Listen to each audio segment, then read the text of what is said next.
칠순 잔치 대신 나는 배낭을 맸습니다.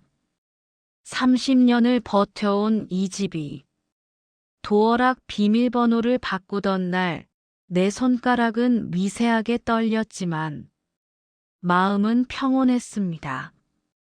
인터폰 너머로 당황한 아들의 목소리가 들리고 옆에서 눈동자를 굴리는 며느리 민지의 얼굴이 화면에 잡힙니다. 어머니, 갑자기 이게 무슨 말씀이세요? 명절인데 문을 안 열어주시다니요. 나는 거실 한복판에 놓인 캐리어 위에 앉아 차갑게 식은 차를 한 모금 마셨습니다. 그리고 단호하게 말했습니다. 이제 이 집은 내 성체다. 너희의 효도를 받을 생각도 너희를 위해 전을 부칠 생각도 없다. 나 이제 은퇴한다. 시어머니라는 직업에서 그날 이후 내 휴대폰은 불이 났습니다. 아들은 배은망덕이라며 소리를 질렀고 친척들은 노망이 났느냐며 혀를 찼습니다.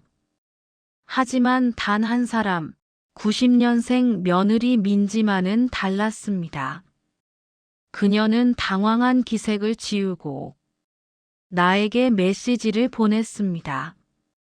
어머니, 솔직히 좀 멋지시네요. 그럼 저희 진짜 안 가도 되는 거죠? 그 메시지를 보는 순간 가슴속 깊은 곳에서 뜨거운 무언가가 울컥 치밀어 올랐습니다. 그것은 해방감이었고 동시에 낯선 동질감이었습니다. 우리는 그렇게 남들이 말하는 정상적인 고부 관계를 파괴하기 시작했습니다. 나는 이제 더 이상 누구의 어머니도 누구의 할머니로만 살지 않기로 했습니다.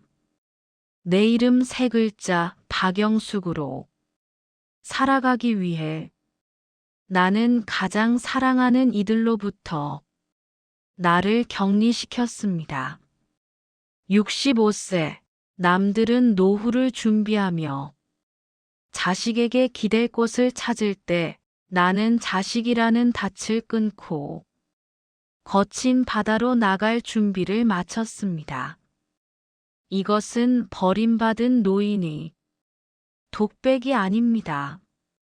스스로를 구원한 한 여성의 가장 치열하고도 아름다운 독립 선언문입니다.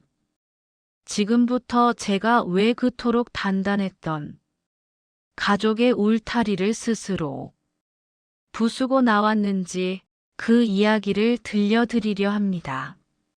나는 35년간 국어교사로 일하며 두 아들을 키웠습니다.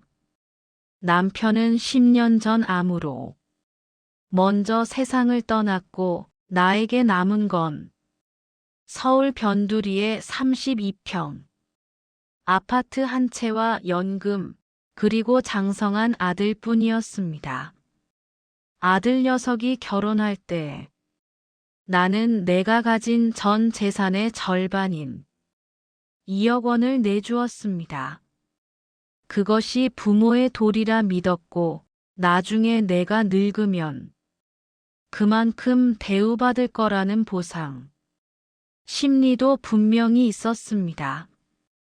하지만 결혼 후 3년 내 일상은 시어머니라는 이름의 무보수, 가사 도우미와 다를 바 없었습니다. 주말마다 반찬을 해나르고 며느리 눈치를 보며 손주를 봐주는 삶이 반복되었습니다. 며느리 민지는 이른바 MZ세대였습니다.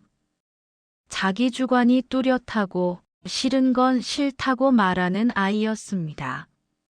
처음엔 그런 민지가 서운했습니다. 어머니, 이번 명절엔 저희 여행 가요라고 말할 때마다 가슴이 철렁 내려앉았습니다.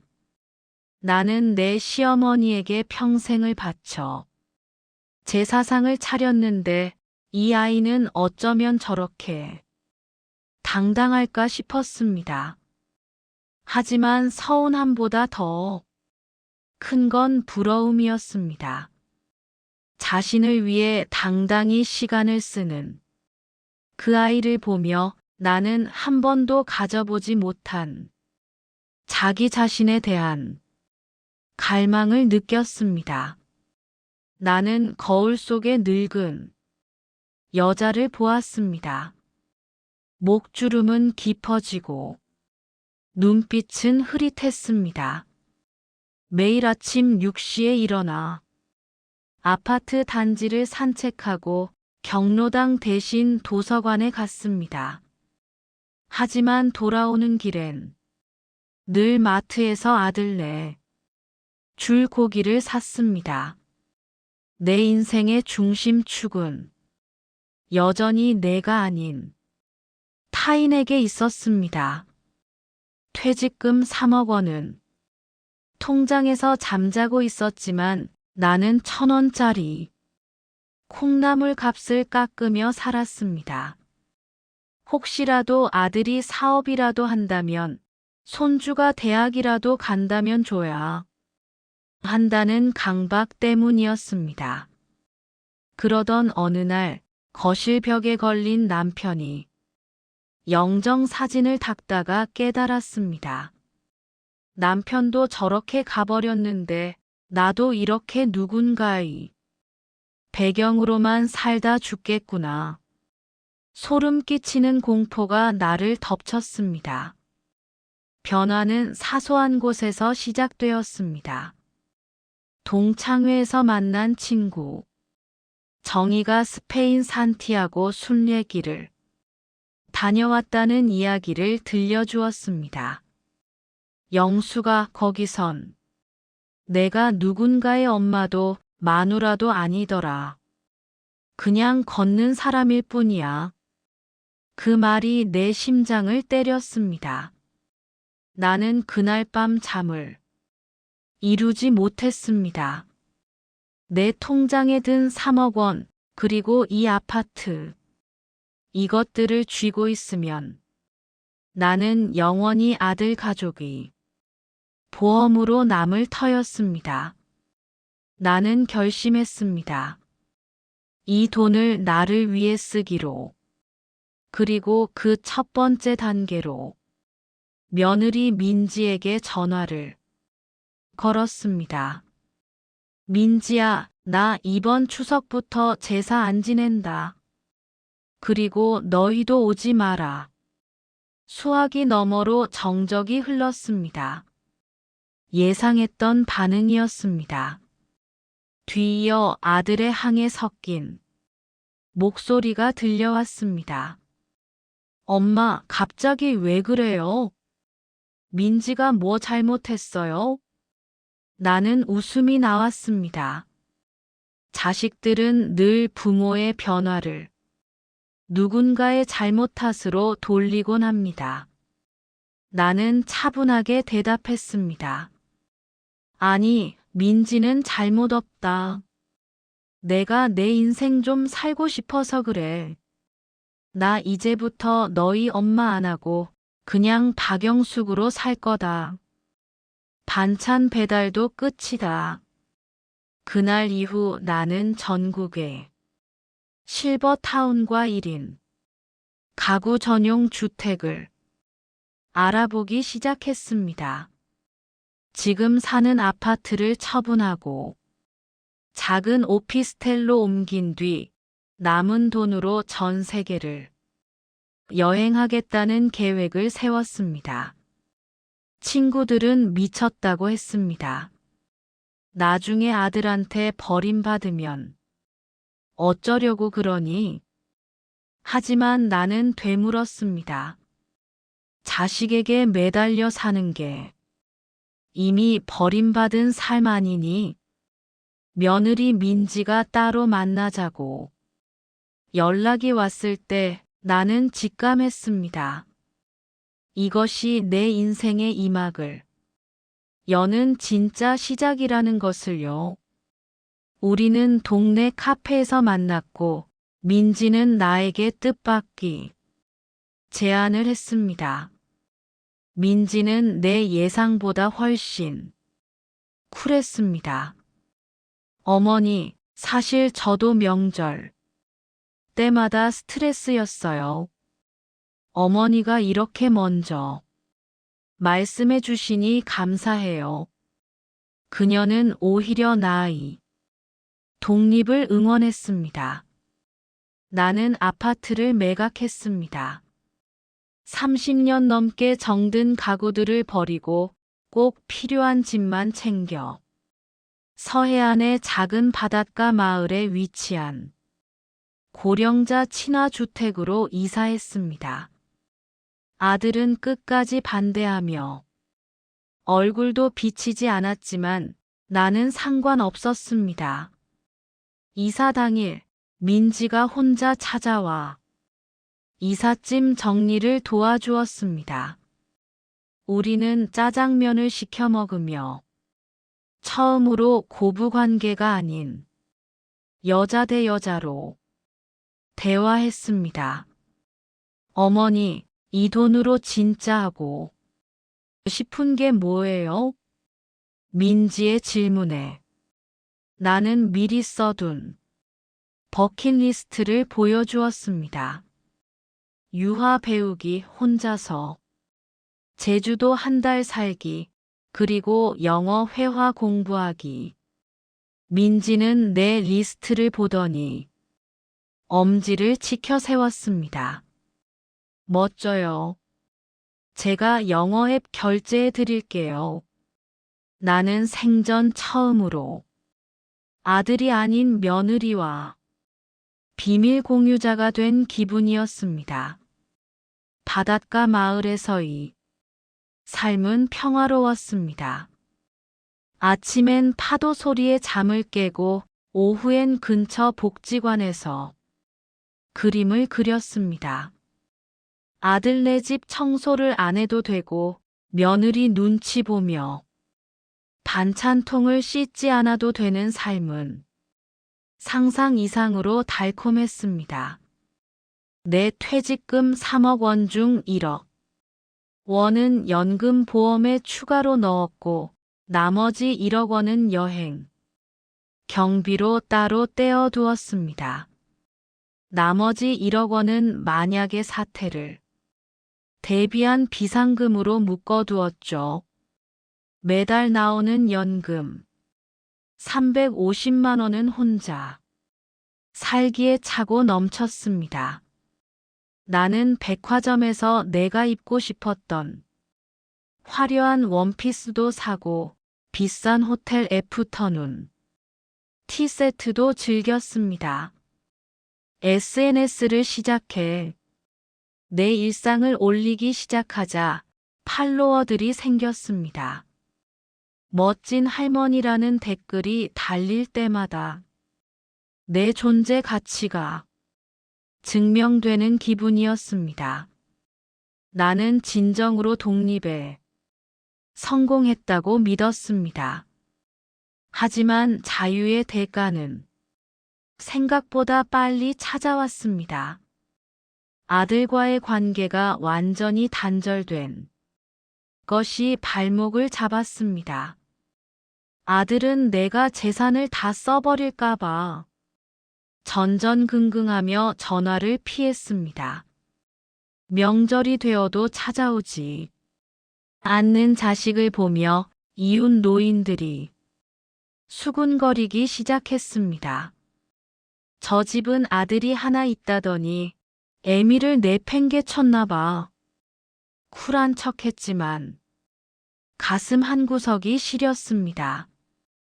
그러던 중 건강검진에서 담석 수술이 필요하다는 진단을 받았습니다. 보호자가 필요했지만 아들에게 차마 연락할 용기가 나지 않았습니다. 혼자 병원 로비에 앉아 수술 동의서를 작성하려는데 눈물이 핑 돌았습니다. 결국 나는 혼자인가 하는 원초적인 공포가 밀려왔습니다. 돈이 아무리 많아도 곁에 사람이 없다는 사실이 뼈아프게 다가왔습니다. 그때 며느리 민지에게 연락이 왔습니다. 아들이 내가 아프다는 소식을 듣고도 자유선언하셨으니 알아서 하시겠지라며 무시했다는 겁니다. 민지는 화가 나서 아들과 대판 싸우고 저에게 전화를 했다고 했습니다. 어머니, 제가 갈게요. 제가 보호자 사인할게요. 민지의 목소리를 듣는 순간 참았던 울음이 터져 나왔습니다. 민지는 연차를 내고 병원으로 달려왔습니다. 그녀는 내 손을 잡으며 말했습니다.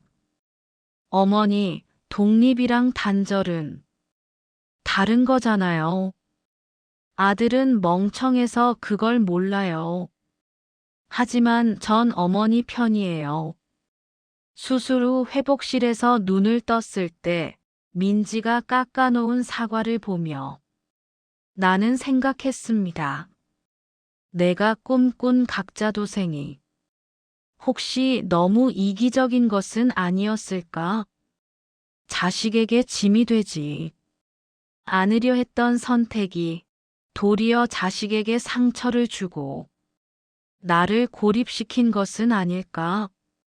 불안은 파도처럼 밀려와 내 평화로웠던 일상을 뒤흔들었습니다. 수술 후 퇴원한 지 얼마 지나지 않아 큰 사건이 터졌습니다. 아들의 사업이 무리한 투자로 인해 부도 위기에 처한 것입니다. 아들은 염치불구하고 나를 찾아와 무릎을 꿇었습니다. 엄마, 제발 한 번만 살려주세요. 그 오피스텔 팔면 안 돼요? 나중에 제가 2배로 갚을게요. 아들의 눈물 섞인 애원을 보며 내 마음은 갈기갈기 찢어졌습니다. 평생을 자식 위해 살았던 본능이 꿈틀거렸습니다. 그래, 부모가 자식을 안 도우면 누가 돕나 하는 생각이 머릿속을 지배했습니다. 나는 결국 부동산에 집을 내놓으려 했습니다. 그때 민지가 나를 막아섰습니다. 어머니, 절대 안 돼요. 지금 이 돈 주시면 어머니 노후는 끝이에요. 그리고 남편, 이거 갚을 능력 없어요. 민지는 아들 앞에서 당당하게 외쳤습니다. 고부 갈등이 아니라 상식과 비상식의 싸움이었습니다. 아들은 민지에게 뺨을 때릴 듯 위협하며 남의 집 일에 참견 말하고 소리쳤습니다. 나는 그 순간 정신이 번쩍 들었습니다. 내가 지금 아들을 돕는 것은 그를 살리는 게 아니라 우리 모두를 지옥으로 끌고 들어가는 길이라는 것을 깨달았습니다. 나는 떨리는 목소리로 말했습니다. 못 준다. 이건 내 생명줄이고 내가 너희에게 줄 수 있는 마지막 유산은 스스로 일어서는 법을 보여주는 거다. 아들은 미친 사람처럼 물건을 집어 던지고 나갔습니다. 이제 엄마라고 부르지도 않을 거야. 그 말을 남기고 떠난 아들의 뒷모습을 보며 나는 바닥에 주저앉아 통곡했습니다. 자식을 잃었다는 상실감, 그리고 가장 믿었던 아들의 본 모습을 본 충격은 감당하기 힘들었습니다. 민지는 말없이 내 곁을 지켰습니다. 그것이 내 인생에서 가장 길고 잔인했던 밤이었습니다. 한 달 동안 나는 집 밖으로 나가지 않았습니다. 하지만 민지는 매주 반찬을 해서 찾아왔습니다. 내가 예전에 민지에게 했던 것처럼요. 하지만 민지의 방식은 달랐습니다. 어머니, 이건 제가 사온 거예요. 요리하기 힘들어서 반찬 가게에서 제일 맛있는 걸로 골랐어요.